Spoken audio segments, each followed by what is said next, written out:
Hey everyone, welcome back to another Explainer. Today, we're diving into something absolutely crucial. We're unpacking a foundational concept in education. And honestly, we aren't just talking about how to teach math or reading here. We are exploring how educators fundamentally shape the moral compass of their classrooms. And how those everyday actions literally ripple out to shape society as a whole. It's a big deal. So think about this for a second. Do you believe a child's upbringing at home actually reflects inside the school? It's a pretty powerful question straight from our source text, and it immediately sets the stakes for us. Because when a student walks through those classroom doors, they aren't just bringing their backpacks and pens, right? They're bringing their home life, they're developing habits, their entire raw worldview. And that puts the teacher in an incredibly critical position.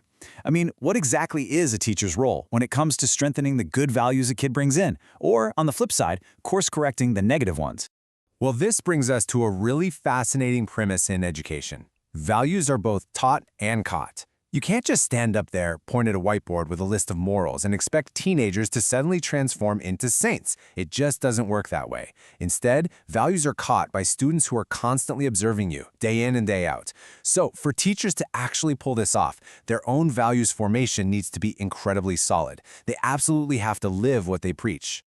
Actually, there's a quote from the module that hits the nail right on the head. It says, "Their behavior inside the teaching-learning environment shows the application of these values." It's not just about a teacher understanding values on some abstract theoretical level. It's all about how they act on them in real time. A teacher's everyday behavior, how they handle classroom stress, how they talk to a struggling student, how they manage fairness, that is the undeniable proof of their value system in action. Because students, they're always watching, and they are always catching.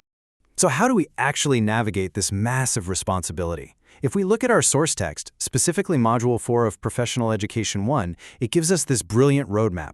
It introduces us to Shieler's hierarchy of values. It's basically a framework that prioritizes what truly matters in a teaching environment, giving educators a really clear, structured guide for their own values formation.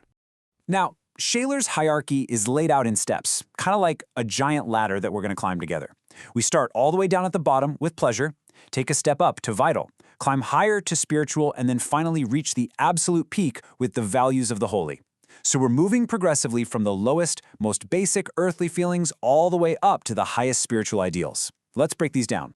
All right, starting right at the very bottom, we've got pleasure values. These pertain purely to basic sensual feelings. It's that foundational instinctual drive, like, choosing to slam the snooze button on a freezing cold morning, or totally going for that second slice of chocolate cake. It's natural, it feels great in the moment for sure, but in Shieler's framework, it is the absolute lowest driver of our behavior.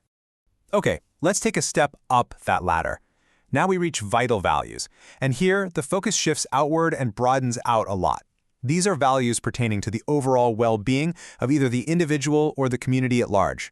We're talking about general health, vitality, preserving life. It's no longer just about getting that immediate sensual gratification. It's about sustaining a healthy, functioning, and stable existence, not just for yourself, but for everyone around you. Moving considerably higher, we hit spiritual values, and this is a big jump. According to Shieler, this is where we really begin to grasp complex concepts of right and wrong. But here's the kicker. We don't just understand them intellectually. The text really emphasizes that we grasp these through spiritual acts of preferring and loving. It isn't just about knowing the rules. It's where justice, truth, and genuine empathy actually live. It's choosing to do the right thing even when it's incredibly tough. So it's this profound shift away from our purely physical and biological needs straight into the true moral compass of the human experience. And finally, we make it to the absolute peak, the values of the holy. The text explains that these highest values directly connect to the Supreme Being. They're characterized by belief, bliss, and adoration. This is the ultimate pinnacle of Shieler's framework, representing the highest possible ideals and the absolute ultimate spiritual fulfillment a person can orient their life toward. So, looking at the whole picture, the contrast here is just wild, right? On one end, at the very top, we have the highest values directed toward a Supreme Being. And down on the baseline, we have the fleeting comfort of immediate gratification, like that snooze button or that piece of cake. As a teacher looking at this framework, it becomes immediately obvious where your preference has to lie. I mean, a classroom guided purely by immediate gratification is going to look vastly different from one guided by spiritual truth and acts of loving preference. But you might be wondering what happens if we mess this up. What if we get the order backwards? Well, our source text doesn't pull any punches. It gives a very stark warning. If we distort this hierarchy of values, if we mistakenly put sensual pleasure above spiritual or holy values, the text literally states, we will end up miserably. It's a severe consequence. Inverting this pyramid doesn't just cause a few minor hiccups, it fundamentally destabilizes a person's entire life and destroys their ability to positively influence anyone else. To really drive this home, the module has this intense extension activity. It actually instructs aspiring teachers to go out and interview a rehabilitated addict in their community.